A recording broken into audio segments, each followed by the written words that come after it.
ክብር ለኢየሱስ ይሁን። እሺ መጽሐፍ ያዛችሁ ጌታ ኢየሱስ ኬላውን አልፎ ይመጣል። ንገሩት ከጎናችሁ ያለውን ሰው ጌታ ኢየሱስ በሉት። ኬላውን አልፎ ይመጣል። ገደቡን አልፎ ይመጣል። ለአንድ ሰው ይሄ መልእክት ነው። እናቴ ስምኝ፣ ወንድሜ ስማኝ፣ ዛሬ ኢየሱስ ኬላውን አልፎ ይመጣል። ማቴዎስ ወንጌል ምዕራፍ 8 ከቁጥር 1 እንዲህ ይላል። ማካፈላችሁ ርዕስ ኢየሱስ ኬላውን አልፎ ይመጣል።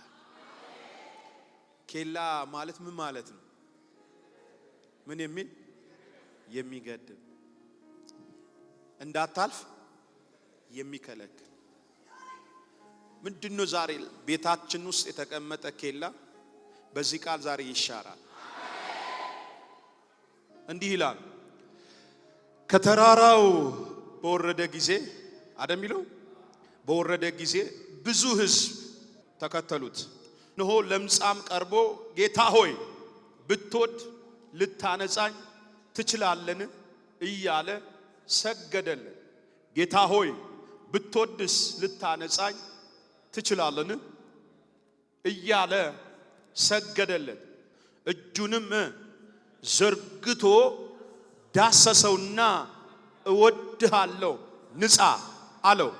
ወዳውን ይላል ቻላ ባሳካ። ይሄ ቃል ነው ደስ የሚለኝ። ከጎናችሁ ያለውን ሰው ወዳው በሉሲ። ለምጹም ምን አለ? እስቲ ጮክ ብላችሁ ከለምጹም ምን አለ? ነጻ። ኢየሱስም ለማንም እንዳትናገር ተጠንቀቅ፣ ነገር ግን ሂድና ራስህን ለካህን አሳይ፣ ለእርሱም መስክር፣ እንድትሆን ሙሴ ያዘዘህን መባ አቅርብ አለው ይላል። ቀና ብላችሁኝ ጌታችን ኢየሱስ ክርስቶስ እዚህ ክፍል ላይ የሚገርማችሁ ነገር ከተራራ በወረደ ጊዜ ይላልና ተራራ ላይ እየጸለየ አድሮ ልክ እየወረደ ጫካ ውስጥ አንድ ሰው አገኘ። ያ ያገኘው ሰው ለምጻም ነው። ለምጻም ሰው በሙሴ ሕግ እንደ እርኩስ ይቆጠራል። በደንብ ስሙኝ። እንደ እርኩስ ይቆጠራል።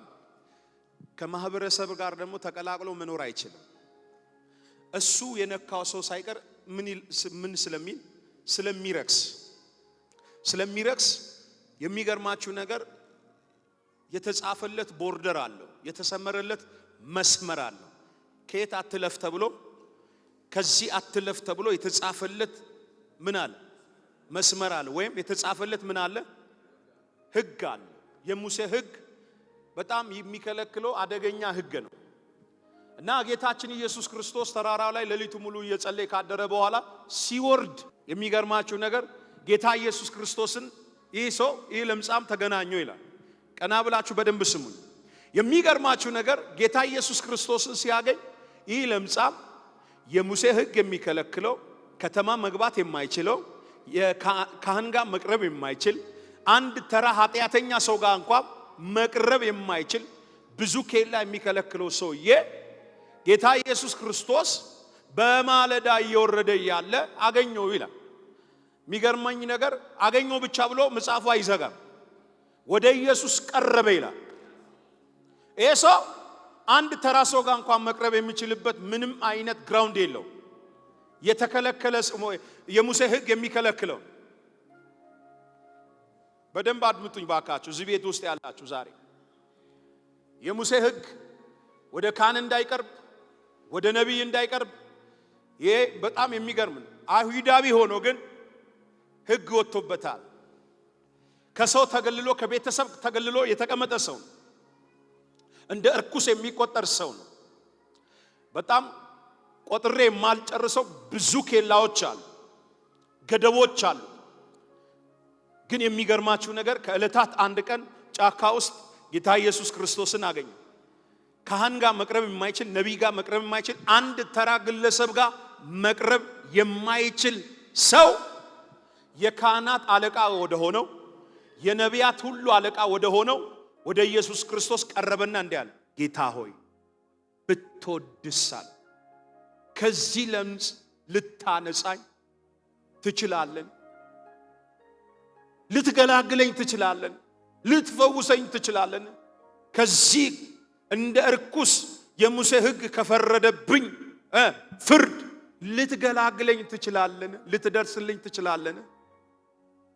እመኑኝ ዛሬ እዚህ ግቢ ውስጥ የመጣችሁ ብዙ ኬላዎችን አልፋችሁ ሰብራችሁ መሄድ እየፈለጋችሁ በአንድ ቦታ የተወሰናችሁ መሄድ እንዳለባችሁ መሄድ ያልቻላችሁ መጓዝ እንዳለባችሁ መጓዝ ያቃታችሁ ለእናንተ ዛሬ መልእክት አለኝ። የሰፈር ይሁን የከተማ ይሁን የቤተሰብ ይሁን ሰይጣን ያስቀመጠውን ኬላ ኢየሱስ ያነሳዋል። ሲከጎናችሁ ያለውን ሰው ኬላው ይነሳል በለኝ። መሄድ ባለብሽ ስፒድ እንዳትሄጂ የካረ መውለድ ባለብህ ጊዜ እንዳትወልድ የገደበ ማፍራት ባለብህ ጊዜ እንዳታፈራ ያዘገየ ወደ ኋላ ያስቀረ አንዳንዶቻችን ላይ አባታችን አያታችን ቅድመ አያታችን ተከትሎ የሚመጣ መርገማን በእነሱ ዘመን ተዘርቶብን ያለፈ አባት አያት ዘራረጋችን ቆጥሮ የሚዘሎ የሚመጣ መንፈሳል ዛሬ ከመንገዳችሁ ላይ ይሄ ኬላ ተሰብሮ ይነሳል። ናባክን እጅ ስጠኝና ይነሳል በለኝ። ይሄን ቀንበር እግዚአብሔር በወፍራም ቅባት እጅ ከፍ አድርግና ይነሳል በለኝስ። ይሄ ሰው ከተማ መግባት አይችልም። ይሄ ሰው ከሰው ጋር መቀላቀል አይችልም። የሙሴ ሕግ ይከለክለዋል። የሙሴ ሕግ ብቻ ሳይሆን የሚገርማችሁ ነገር ጫካ እንደ እንስሳ የተጣለ ሰው ጫካ ውስጥ ነው የሚኖረው። ሰው የማይኖርበት ጫካ ውስጥ ነው የሚኖረው። ምግብ እንኳን በስንትና በስንት ኪሎ ሜትር ርቀት ነው ተጥሎለት የሚሄደው። ያም ምግቡን ያመጣለት ሰው ራሱ እሱ ያለበት አካባቢ አይደርስ። በሩቅ አስቀምጦለት በሩቅ ነው የሚመለሰው። እዚህ ቤት ውስጥ ያላችሁ የአባቴ ብሩካኖች እነዚህን ሁሉ ኬላዎችን ጌታ ዛሬ አልፎ ይመጣል። ከጎናችሁ ያለውን ሰው ኬላውን አልፎ ይመጣል በሉ። ገደቡን አልፎ ይመጣል በሉ። ማን ነው ከዚህ ቤት ዛሬ ሳንወጣ እግዚአብሔር ከመንገዴ ላይ ሽፋኑን ያንሳ የሚለኝ? ሽፋኑ ይነሳ። ሰርተ እንዳትለወጥ፣ ሰርተ እንዳትቀየር፣ ሰው እንዳትሆን ወደ ኋላ የሚጎትትህ መንፈስ አሁን ይመታ እና እጅ ከፍ አድርግና ይመታ በለኝ። በእግዚአብሔር መንፈስ ሆኜ ነው የምነግራችሁ። ለአንዴና ለመጨረሻ ተፋቷችሁ የሚሄድ መንፈስ አለ። ንገረው ከጎኔ ያለውስ ነካ አርግና ይፋታሃል በሉ። ሰው በሉ ሲ ሰይጣን ሰፈር የጫነብህ የትኛው ጭነት ከላይ ይወርዳል፣ ይራገፋል። ናጅ ከፍ አርግና ይራገፋል በለ። አራግፊስ ይራገፋል በለ። የሰይጣን ትልቁ ታርጌቱ አንተ አልፈን እንድትሄድ አይፈልግም። እንዲያልፍልህ አይፈልግም። የሰይጣን ትልቅ ፕሮፖዛል ዓላማው አንተ አልፈ ከሄድ እንደሚያልፍልህ ያውቃል። ሀኮኔ ዳምቦራጫ ቃተራተ የሻስራውስ እዛው በቃ እዛው ሰፈር ውስጥ ብቻ እንድትንቦራጨቅ ነው የሚፈልገው። ይኸው ስሙኝ ዛሬ እዛው እንደ ቤት ሲሰራ ውሃ ማጠራቀሚያ ኩሬ አለ፣ ጉድጓድ አለች አይደል? ለቤቱ መስሪያ ተብሎ ጉድጓድ ይቆፈራል፣ ውሃ እዛ ይከማቻል። እንደዛ ኩሬ እንደዛ ጉድጓድ ከአንድ ሰፈር እንዳትወጣ፣ ከአንድ ቦታ እንዳትወጣ፣ ህይወት ውስጥ ቼንጅ እንዳይኖር፣ ህይወት ውስጥ ለውጥ እንዳይመጣ ሰይጣን በማታቆም መንገድ የገደበ ሰይጣን በማታቆም መንገድ ህይወትህን ኮንትሮል ያደረገ አጥሮ ከዚህ አትለፍ ብሎ ያበጀልህ ያንን ቦርደር ዛሬ ሰብረ ተውጣለህ። ከጎን ያለውን ሰው ንገረው፣ እንግሊዘኛም ቢሆን ቦርደሩን ሰብረ ታልፋለህ በል። ዛሬ ቪዛውን ጨርሰሽ፣ ትኬቱን ጨርሰሽ፣ ቁልፉን ጨርሰሽ ነይና እጅሽ ከፍ አድርግና ሰብሮ ያሳልፋል በል። ምኑን ሰብሮ? ቦርደሩ፣ ኬላውን፣ ገደቡ ማሳካ ጃና አለ ዳዊት እንደዚህ አለ፣ ውሃ ገደብን እንደሚያፈርስ አለ እግዚአብሔር ጠላቶቼን አታፋሽ። እጅ ከፍ አድርግና እግዚአብሔር ገደቡን ያነሳዋል በለኝ። ይሄ ሰው የሙሴ ሕግ ወደ ከተማ እንዳይገባ ወደ ማህበረሰቡ ወደ መቅደስ እንዳይገባ ከህዝብ ጋር እንዳይቀላቀል ከቤተሰብ ጋር እንዳይቀላቀል ከልክሎታል። የሚገርም ነገር በአንድ ቦታ እድሜሽ እንዲያልቅ፣ በአንድ ቦታ ጉልበትሽ እንዲያልቅ፣ በአንድ ቦታ ደምህ እንዲጠጣ፣ በአንድ ቦታ ጊዜ እንዲያልቅ ገድቦ ያዘ። አንተ አተኛ፣ አንቺ አትተኝ፣ ሙቀቱን እለፍ፣ እጅ ከፍ አድርግና ሰብሬ ሄዳለሁ በለ። ኦፎሌ በጣም ፓወርፉል። እኔ ዛሬ እዚህ ቤት ውስጥ በጣም ጀግና ሰው ነው ይሄ ሰው። ካህን ጋር እኮ አይደለም የቀረበው፣ ነብይም ጋር አይደለም፣ ተራ ሰው ጋር አይደለም። የካህናቶች አለቃ ወደ ሆነው ኢየሱስ ጋር መጣና ሰገደለት ይላል። እጅ ነሳ። ከዛ እጅ ነሳ ብቻ አይደለም ይለው፣ ብትወዳል አንጻኝ፣ ብትወድ አንጻኝ፣ ዛሬ ብትወድ ከዚህ ችግር አፋታኝ። ጫካ ውስጥ ነው ያለው፣ እባክህ ቀላቅለኝ፣ ከቤተሰቤ ጋር ቀላቅለኝ፣ ለካህኔ ሄጄ የምመሰክረውን ነገር አድርግልኛል፣ ሰፈሬ ሄጄ ማወራው ነገር። ዛሬ ከዚህ ቤት ኖርማል ሆናችሁ አትመለሱም። እስቲ እጃችሁ ከፍ አድርጉና ኖርማል ሆኜ አልወጣም በለው። ጌታ ኢየሱስ ምስክሬ፣ በዚህ 29 ቀን ውስጥ ስፍራችን ይቀየራል፣ ሰፈራችን ይቀየራል፣ መታወቂያችን ይቀየራል። እግዚአብሔር ልክስሽ ዛሬ መንገድሽ ላይ ያለው ኬላ ያነሳል። ና እጅ ከፍ አድርግና ያነሳል በለኝ። አቤት አቤት አቤት። ብትወድስ ታነጻኛል፣ ልታነጻኝ ትችላል እያለ ምን አለ ይላል፣ ሰገደለት። ኢየሱስ ረግጦት አላለፈ። አንተ እኮ ርኩስ ነህ፣ አንተ እኮ እንደዚህ ነህ ብሎት ጥሎት አላለፈ። እንደ ሰፈር ሰው እንደዚህ ኖርማል እያየው አላለፈ። አቀፈው ይላል። ማንም እጁን ዘርግቶለት ለዚህ ሰው ካየው በሩቅ ይሮቃል ወይም ያባረዋል። ከነካው ምን ስለሚረክስ ና ኢየሱስ እጁን ነው ይዘረጋል። ካም አለ ና እወድሃለሁ አለና ምን አለው? ንጻ የሚል ቃል የሚገርምኝ በአንድ ቃል ከጫካ ውስጥ፣ በአንድ ቃል ከዋሻ ውስጥ፣ ዛሬ በአንድ ቃል ቤት አሳስበሽ የመጣሽውን ነገር ኢየሱስ ይቀየራል። ንገሩት ከጎናችሁ ያለውን ሰው፣ በአንድ ቃል ታሪክ ተቀየረ በሉ። ማን ነው ዛሬ የኔ ቻፕተር ይቀየር የሚል? ያነሳሽው እጅ ላይ ዛሬ ምዕራፍሽ ይቀየር፣ ስምህ ይቀየር። የሚገርማችሁ ነገር ዘመን ያስቆጠረው ወፍራም ቀንበር በወፍራም ቅባት ይሰበራል። ከጎናችሁ ያለው ሰው ስፍራ ይቀየራል በሉ። እንዲህ አለው ይላል፣ ደስ የሚለኝ ቃል ንጻ፣ ወድሃለሁ። ምን በል ወድሃለሁ። ከዛ አለና ንጻ። ከዛስ ሰውየውም ይላል፣ አንብቡት፣ ሰውየውም ወዳው ከለምጹ ነጻ። ቀላል እንዳይመስላችሁ። አንዳንዶቻችን እንዳንባረክ ገድቦን ያዘ፣ እንዳንለወጥ ገድቦን ያዘ፣ ሰርተን ፍሬያማ እንዳንሆን አስሮን ያዘ፣ ላይፋችንን ይቆለፈ፣ እግር በእግር የሚከታተለን የቤተሰብ ከርስኬላ ዛሬ ይሰበራል። አላችሁ አንድ ሳምንት ስቃችሁ አንድ ሳምንት ሙሉ እንድታለቅሱ የሚያረጋችሁ ልክ ነኝ። አንድ ሳምንት ደህና ሆናችሁ ከአንድ ሳምንት በኋላ ደግሞ የምታለቅሱ ሰዎች የሚረብሻችሁ ዛሬ ተጠራርጎ ይወጣል። እጃችሁ ከፍ አድርጉና ይጠረጋል በሉ። ጌታ ኢየሱስ ክርስቶስ አንደኛ ያደረገለት ይህንን ሰው የሰራለት ስራ አንደኛው የማቅረብ ስራ ነው። አቀረበው፣ አቀፈው ይላል። አቀረበው፣ ሽፋኑን ከልካዩን ከመንገዱ ለማንሳት አቀረበው።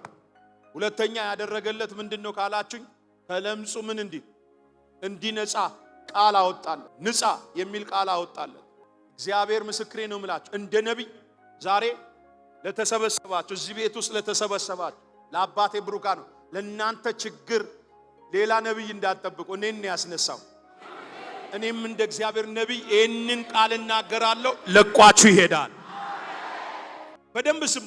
ቃል አወጣለት ይላል። ሶስተኛው ዳሰሰው ይላል። እስኪ አጠገባችሁ ያለው ነካ ያደርጋችሁ፣ ነካችሁ አጠገባችሁ ያለው ዳሰሰው በሉስ። መዳሰስ ማለት እንዴት ነው? እንደዚህ ዳሰሰው ንጻ ያለ የሆነ እጅ ዛሬ ወይ ተኝታችሁ ወይ ተቀምጣችሁ 20-30 ዓመት ላያችሁ ላይ ተቀመጠውን ቀንበር እየዳሰሰ ይሰብረዋል። ነካርጊና ዳሰሰው በልሲ ዳሰሰው ከለምጹ ወዳው እግዚአብሔርን እያመሰገነ የመጨረሻው የምስክርነት ምዕራፍ ነው የተከፈተለት። በዚህ 30 ቀን የምስጋና ምዕራፍ ይከፈትላል። እሺ አጠገባችሁ ያለውን ሰው አመስጋኝ ትሆናለህ በሉት። ኢየሱስ እንዲህ አለ፣ አስጠነቀቀው እንዳታወራኝ ግን ሂድና ለካህኑ አሳይ፣ ሂድና መስክርለት። ባለዳ እንዳትሆኑ እሺ። ኬላ ሲነሳላችሁ እግዚአብሔር ስራ ሲሰራላችሁ ከቸርች እንዳትጠፉ። አመስጋኞቹ ሰውን ምን ይገድበዋል? ሰው በምን ሊገደብ ይችላል? አንደኛ ሰው በኃጢአት ይገደባል። ኃጢአት ሰውን የመገደብ ኃይል አለ። ትዝ ይላችኋል፣ ሁለተኛ ዜና ነው አንደኛ ዜና ላይ 33ኛው ምዕራፍ ላይ ምናሴ የሚባል ንጉስ ምናሴ በብሉይ ኪዳን ከተነሱ ነገስታቶች መካከል በጣም ክፉ ስራ ከሰሩ አደገኛ ኃጢአት ከሰሩ ነገስታቶች መካከል አንዱ ነው። ልጁን አንስቶ እስከማቃጠል ሞላ እስኪገርጥ አስማት እስኪሰራ ድረስ እግዚአብሔርን ከበደሉና በእግዚአብሔር ላይ ካመጹ ነገስታቶች መካከል አንዱ ምናሴ እና የሚገርማችሁ ነገር የባቢሎን ንጉስ መጣ ይላል። በአፍንጫ ላይ ትናጋ አስቀምጦ ይዞት ሄደ ይላል። ያ የተከበረው ንጉስ ከዛ ወስዶ ባቢሎን አሰረው ይላል። በምንድነው ይሄ ሰው ታሰረ ይላል? 4 በ4 ቤት ውስጥ ገብቶ ታሰረ ይላል። የሚገርም ነገር ኃጢአት የላይፋችንን ከሚገድበው ነገር አንዱ ኃጢአት አልፈን እንዳንሄድ፣ ሰብረን እንዳንሄድ፣ ጥሰን እንዳንሄድ፣ ፍሬያማ እንዳንሆን እርኩስ የሚል ታፔላ እንዲለጠፍበት ላዩ ላይ የተቀመጠው ያ የለምጽ ታፔላ የኃጢአት ምንጭ ነው። የእርግማን ምንጭ ነው ለምጽ እና ከቤትም ከቤተሰብም ጋር ማይገናኝ ሰው አርጎ ሰይጣን ጫካ ውስጥ ጥሎት ነው ሄደው። ይሄም ምናሴም የተባለ እንደዛው ተገደበ። ኃጢአት ብዙ ነገሮቻችንን የመገደብ ኃይል አለ። እዚህ ቤት ውስጥ ያላችሁ በበሽታ በተለያየ ነገር የተገደባችሁ ዛሬ እግዚአብሔር ሰብሮ ያስወጣችሁ። ለዚህ እዚህ ቤት ውስጥ ያላችሁ ንጉሱ ምናሴ ፋይናሊ ላይ የሆነው ይሄ ነው። ተገደበ። ፋይናሊ በእግዚአብሔር ፊት ራሱን አዋርዶ ወደ እግዚአብሔር ጸለየ። ያንን አመፀኛውን አረመኔውን ሰው እግዚአብሔር ሰማው ይላል፣ ራራለት ይላል። ከባቢሎን እስር ቤት ውስጥ እግዚአብሔር አወጣው ይላል። ዛሬ እዚህ ቤት ውስጥ ያላችሁ ይሄም ሰው አንጻኝ ብሎ ስለጮኸ ነው ኢየሱስ የዳሰሰው። ነፃ መውጣት ትፈልጋላችሁ? ገደቡን ሰብራችሁ መውጣት ትፈልጋላችሁ? ዛሬ በእግዚአብሔር ፊት መጮህ አለባችሁ፣ ማልቀስ አለባችሁ። እግዚአብሔር ከዚህ ነገር ውስጥ አውጣኝ፣ ቤቴን አውጣ፣ ትዳሬን አውጣ፣ ስራዬን አውጣ፣ አገልግሎቴን አውጣ ብላችሁ መጮህ አለ። ካልጮህ አትወጣም። ይሄ ለምጻሙ ኢየሱስ እያለፈ ዝም ቢል እኮ እዛው ነው ታሪኩ የሚያልቅ። ግን ጮኸ፣ አንጻኝ፣ አትለፈኝ ዛሬ አለ። ከጫካ እኮ ነው ይዞት የወጣው ኢየሱስ። ዛሬ ከተጣልሽበት ጫካ ውስጥ ጎትቶ ኢየሱስ ያወጣሃል። እስቲ ከጎናችሁ ያለው ሰው ገደቡን ትሰብርና ትወጣለህ በሉት። ተዘጋጅተሃል በሉት። ማን ነው እስቲ ገደብ ሰብሮ ለመውጣት የተዘጋጀ ሰው? እውነት ውሸት? ተዘጋጅታችኋል? ከጎናችሁ ያለው ሰው ገደብ ሰብረ ትወጣለህ በሉት። የበሽታ ገደብ፣ የመካንነት ገደብ፣ የጭንገፋ ገደብ፣ የስንፍና ገደብ፣ የእርግማን ገደብ እጃችሁ ከፍ አድርጉና 3 ጊዜ ተሰበረ፣ ተሰበረ። ስበር፣ ስበር፣ ስበር። የመጨረሻ በዚህ 30 ቀን ገደቡን ሰብረ ትወጣለህ። ሽፋኑን አንስተ ትወጣለህ። ና ና ና እጅ ከፍ አድርግና ሰብሬ ወጣለሁ በል። ወፈል እሺ ከገኔ ጋር ሰብሬ ወጥቻለሁ ቻው በል። ተደጋጋሚ የጭንገፋ ፋይል ውስጥ ያላችሁ ዛሬ ሽኝት ይደረግለታል። ትንቢተ ኢሳይያስን አውጡልኝ ምዕራፍ 10 ቁጥር 27 በዚያን ቀን ሸክማችሁን ነው የሚለው፣ ሸክማችሁን ከትከሻህ ቀንበራችሁን ከአንገትህ ላይ ይነሳል። እስቲ አጠገብህ ያለው ሰው ቀንበርህ በሉስ ከትከሻህ ላይ ዛሬ ማታ ይነሳል።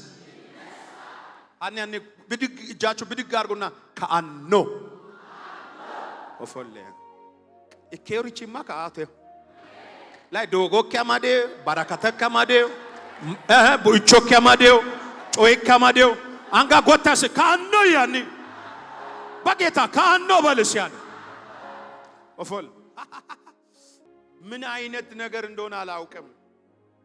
እንዳታፈራ እንዳትከብር የከለከለ ነገር ዛሬ ይነሳል።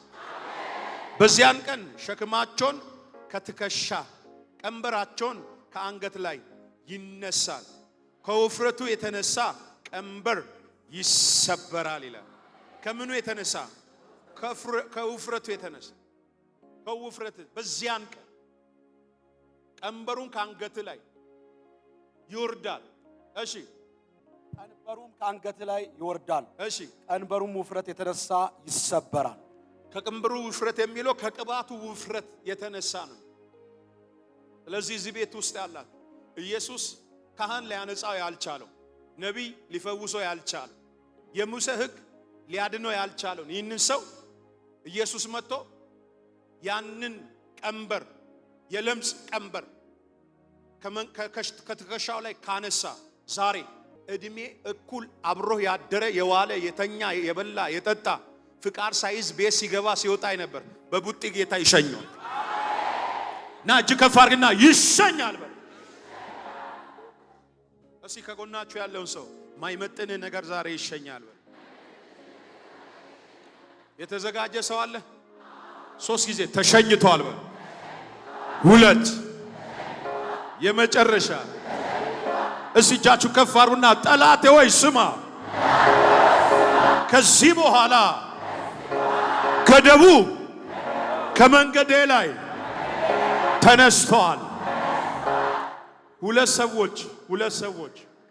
ሰዎች እዚህ ቤት ዛሬ መጣችሁ። 2 ሰዎች እጃችሁን በአፋችሁ እስክትጭኑ ድረስ አዲስ ምዕራፍ ውስጥ ገብታችኋል።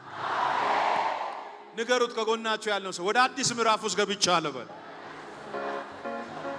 ኢየሱስም ለማንም እንዳትናገር ተጠንቀቅ። እሺ ነገር ግን ሄደ ራስን ለካህን አሳይ። ሄደ ለካህን ራስን አሳይ። ይሄ ሰውዬ ወደ ካህን ፊት መግባት የሚችል ጉልበት ነበረው? አልነበረው። ብቃት ነበረው? ከተፈወሰ በኋላስ ሂድና ግባል። መቅደስ መግባት የተከለከለ ሰው እኮ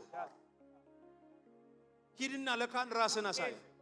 በዚህ 30 ቀን ሰፈሩ ላይ የሚታይ ነገር እኔና አንተ ቤት ውስጥ ይሆናል። ባክን እጅ ዘርጋና ኢየሱስ በለኝ።